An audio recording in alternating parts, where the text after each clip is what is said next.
In 2004, she was invited to perform as a soloist with Yo-Yo Ma's Silk Road project. In 2005, she was asked to serve as one of Carnegie Hall's musical ambassadors to New York City. In May 2006, she delivered her debut solo performance at Carnegie Hall. In August 2007, she released her self-titled debut CD. In May 2009, she made a very special appearance at the Time 100 Gala.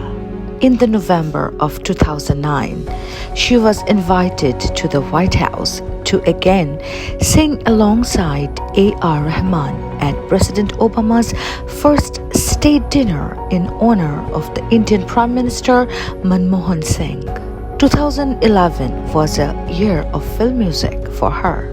In 2013, she released her second album entitled Forest Road, which was re-released in November 2018. In 2015, she was one of the most 20th influential global Indian women by the Economic Times of India. In 2018, she also won the Women Icons of India Award in Mumbai. In 2022, she won the Grammy Award for Best Children's Album for her album A Colorful World. My dear viewers, we are talking about a New York-based Grammy-winning singer and songwriter whose music blends ancient classical Indian melodies with contemporary Western sounds. Let's welcome Falu Shah, as known as Falu Shah, in tonight's Star Darbar. When music is passion, when music is dedication, and when you know that that is the ultimate love that you can think about, there we go. We have a very special guest tonight with us in your favorite show, Star Darbar. I don't need to introduce myself because I'm there for so many long time and you all know me. So the guest tonight here is the pride of India. And why I'm saying that? Yes, because she's a New Yorker and of course got the biggest award for her album. And her name is Falu Shah, and she's right here with us. Namaskar, namaste Falu, and welcome to Star Darbar. Thank you so much for giving us your time. Thank you. Namaste, everybody. I am so happy to be here and having a way to talk to you. Thank you, Ragini, for having me. Absolutely. Falu, I know that you are going through lots of series of interviews now because of your achievement, the way you really worked hard. I mean, this is only your hard work that got you this Grammy Award. And we want to start a little back, or do you want to start from the time you got the award? Why not? Let us do something different tonight, okay? We always go back, go to the childhood. Why not? Let's celebrate the time to celebrate Falu first with all my global viewers, worldwide viewers for Mana TV International. And then we go that how she started. So let us know that your feelings, those drum rolls, that when you were sitting and you were thinking that, should I be the one? So how was that? You know, this was my second nomination. So I have been here before. I have had this feeling when the first album got nominated, and it's a very nerve-wracking feeling when you're sitting in that chair with your family, with your kid, with your husband or mom or dad, whoever. And it's something that you are praying, hoping. And then sometimes it works out, sometimes it doesn't. The first time it didn't work out for me. So this time I went to the Grammys with the expectation of, not expecting anything, but prayers and hopes are always the best, right? So I always hoped and I kept praying and praying and praying. And my son also prayed with me. He reminded me, Mom, you're getting very nervous. Let's pray. So that was a moment that I will always remember when my child became my parents. At that moment when they were announcing and the nominees for this award are, right? When that screen comes in, my son held my hand and he's like, Mom, I'm here. just pray, let's pray. And we were praying for that 2 minutes until the nominations were shown. And then, boom, we got the award. So it was so nice not only to just beautifully represent India, but also be acknowledged, but at the same time, seeing the transformation of a child becoming a parent. And I think that was two moments are very special for me. Obviously, going on stage and accepting it with my child, but my child taking care of me, you know. So I will never forget this. And you go in with a lot of nervousness, you go in with a lot of hope, and you go in with a lot of magic and wonder of really, really, oh my God, thank you, God, thank you, everybody, thank you, my gurus and parents, without who nothing is possible. So there's a lot of gratitude feeling and thankfulness that you feel at the same time. As you just say, that the gratitude feeling and the thankfulness, yes. So let us just go back like couple of years. Like you say that this is your second nomination, second time you got nominated, and the first time it was like you were there and expecting something. So that's what I think we all believe in, that do your thing but do not expect. And you see that when you really never expected that something's good going to happen, and that really happened. And this is really amazing because of your words. They're speaking, actually. I mean, you are saying all these things from your heart out. So hey guys, seriously, I mean, whatever she's saying, if you are there out there who is really creative, just listen to her. So do not expect, you just go with the flow with your creativity, and who knows, you will achieve something. So let us know that how you started, because my friends, I need to tell you that Falu is actually originally trained in the Indian classical vocal music as well. So I would love to take that part out now, because we always think that if you are in a classical genre, or if you're learning the Indian classical vocal, then it's hard for you to shift or change. So we would love to know that how you started and what was your motivation. Was there anybody musician in your family? Absolutely. I think my entire upbringing was so musical because my mom was a musician and my grandma also sang. So in my house, music was like, you would have batata wafers or you would have potato wafers and, snacks, we would have music. And even when I was 3 years old, my mom would actually feed me and then make me sing a scale, and then feed me and make me sing a scale. So music was not just something that was entertainment, it was a food for our souls. The breathing was music, the learning was music, the talking was music, everything was music. And my father was a stockbroker. He directly didn't obviously teach me, but he taught me through examples. And he was my biggest pillar, and my mother was my strongest pillar.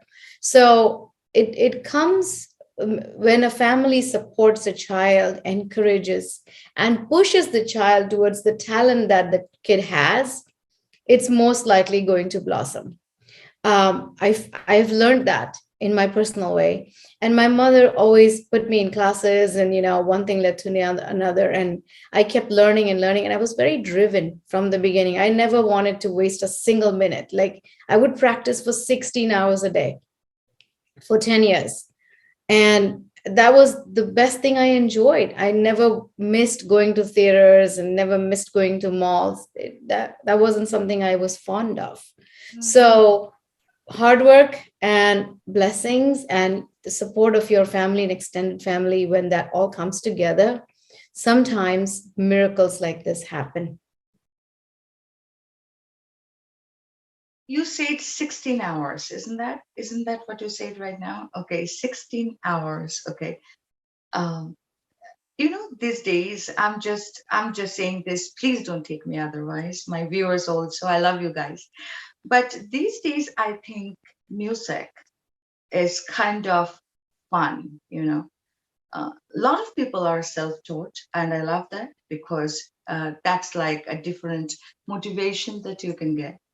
But I think that we are losing this type of dedication. this type of style of gharana, or I can say that to relate to your guru and be there. And so all these things, I think that to become a musician, yes, of course, everything is available these days. All these karaoke's are available, all the things are available. So, so a little bit of your thought about it, because because this show has been watched by so many people, so many parents are going to watch, and also the kids, they love to watch that as well. So let us know your view a little bit from that angle, that how much focus and how much dedication you have to like I mean, just to start music, forget about any award, forget about any achievement, forget about any albums, but to start, what it takes. So I'll start with saying that music is a journey. It is not a destination, first of all, right? So if a participant or if a person who is doing music is ready to flow like a river and not look back and not feel bad if the failures happen and not be disappointed if somebody doesn't like it, then go ahead, right? Because there are so many bumps in the road. And I was like Arjun. My mother used to tell me the story of Mahabharat Arjun when he had to shoot the bird's eye. When Dronacharya was teaching him, what do you see? He said, I only see the bird's eye. I was like that. And nobody pushed me. My mother never said do practice or sit and do riyaz. I wanted to do it. So it starts there. It has to come from within. If you want to be a musician, you have to want to be a musician, nobody else, right? So that drive, that willingness to completely surrender yourself to your art and not look anywhere else to be distracted. We didn't have iPads, we didn't have computers, we didn't have internet. I didn't even watch TV, right? So I used to sit in a room for 16 hours and not get up and practice to get that one note. And my teacher used to tell me, I had really amazing gurus, Komadi Munshi, Uday Mazumdar, Sultan Khasab, and Kishori Amankar. And they used to tell me, a musical note is a point. And when you hit that point, you will feel that bliss. So my entire life, I've been only looking for that point. Where is that point? I'm searching. I haven't found it yet, because it takes lives and lives and lives to find that one note. So my quest is finding that one note and hitting it to its totality. So that's my journey. And I'm patient. I don't get, if I don't get disappointed. I'm very thick-skinned. Somebody doesn't like my music, no problem. I keep going. So a lot of things you have to develop in order to, become a professional musician, starting with riyaz, practice, discipline, focus, concentration, and hard work. It starts there. And then you have to develop thick skin to it's okay if you fail, you get up again, you flow like a river, you don't look back, you keep going. All of these things, they come as a lesson as you start doing it. Yeah. We, as you just mentioned, one question is coming in my mind for you, is that if I say it this way, right? So your genre from the Indian classical vocal music, and then coming here and getting accustomed with the Western side of it. So how was that? I mean, was there any challenge that you faced, or you felt that, hey, this is something that I have to overcome, and I need to know that, because everything is like a competition to yourself, right? So where you are now and you want to grow. So was there any kind of that feelings in your mind? Oh my God, so many. Not only musical challenges, but also cultural. Because I grew up in a traditional Hindu family, which was very conservative. And I come to America and, people date here openly. And, guys used to ask me if they would, come and, I could go on a date with them. And I was already married, right? So I started wearing my ring to show them that I'm don't even try that because I'm not available. I am only focused on music, right? So Mhm. it starts there. Culture is a big element of learning. When you especially immigrate from India, from a traditional conservative family into America in New York, you are like putting yourself out there, and it's unknown. This world is like a different planet than what I grew True. up in. I was sheltered. I was, after 7 o'clock, we were not allowed to go out as girls, right? We had my father was very protective. Mhm. So coming from there to going alone from Boston to New York in my struggling days to get gigs at night, sitting in a bus at 3 o'clock at Times Square Port Authority bus station. I mean, you have to really want to do this because it's really hard, and that kind of courage of not going out of in your flat in Mumbai after 7, and here I'm at Times Square, sitting on a bus station at 2 o'clock after my show is done so I can go back to Boston. Starts there. And then musically, the challenges were I see music in a melodic way. Western music is always often seen in a harmonic way. So I had to learn so many different ways of thinking about music visually as well as audio. I had to see that I needed to learn harmonies. I needed to learn chord progressions. I need to learn songwriting, songcraft. I need to learn how to write my own lyrics because I didn't work on lyrics growing up. I was singing ragas. The lyrics were already there. How do you, from there, take your ragas and then come up with the song that has the Western elements, but also stay true to your authentic ragas? This was all a journey to figure it all out. Nobody gave it to me. I had to do it, fail, do it, work, do it, fail. And it's a journey. And I enjoyed every bit of it because I learned so much and I still learn. I'm always a student, lifelong.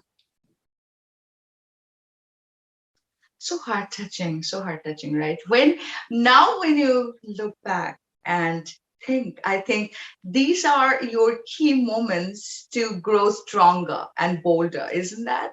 Like, I think that when we all look back, and we see that, oh my God, I did that. Wow, look at that. Look at me. So I think that then you get that personal, I think that personally boost up that, oh my God, yes, if I can manage that at that time, oh, this is nothing for me. So I think that that also happened with you, and also I would love to ask you this, that let my viewers know that that what um, is your album, and I know that it is an album for the children, so we would love to talk about it a little bit, that how you came up with this idea, and what was I mean, what you really thought when you planned for this, that how this is going to impact the children. So please let my viewers know. Sure. So, last year was a very hard year for me because my father passed away. And he was the strongest pillar of my life, the anchor. And I was grieving. While I was grieving, the producers of the album, Kenya, Mario, and Tina, they came to me and they never Kenya never said that let's write an album or anything. She's a dear friend of mine. She just wanted me to come out of the grief of losing my dad. And she's like, hey, what is the memory you had with your dad when you went to the park? Or what was the song that you guys used to sing together when you were in the farm? Or stuff like that, and ideas started coming in a very collective way. Four of us wrote it together. And one thing led to the other. We had 8 ideas that we developed into songs, and it was all done in Zoom. This whole album is Zoom because I still haven't met my 2 other producers who are in Spain, Tina and Mario. I have not met them. Kenya, I met because I went to the studio in San Francisco to record at her studio with her husband, Oscar Audi, who is the mastering and mixing and lead engineer in this project. So some of the players are in Florida, some are in Spain, some are in San Francisco. So I haven't met everybody, but I think these seeds were sown in last summer, and then we wrote together. It is a teamwork that came up with this idea and concept. And the main thing we wanted, the messaging was that kids were going through a very hard time in COVID. And we wanted to give them some kind of joy, upliftment, positivity, and a message of accepting, tolerating each other in such difficult challenges that they were facing. So it's a happy album, positive note for kids, and also teach them unity, like colorful crayons, how they have their identity, but they live very peacefully in a box.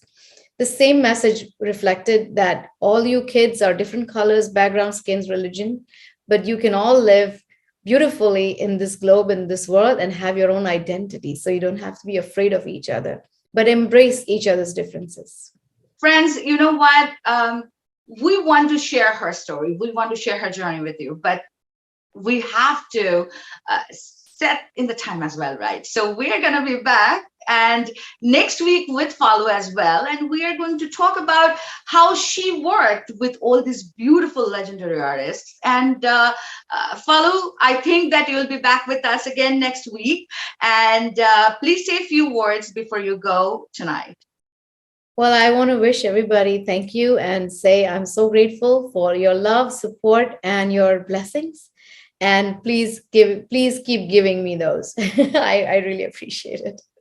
Thank you so much. So friends, do not forget to subscribe our YouTube channel, that is Mana TV.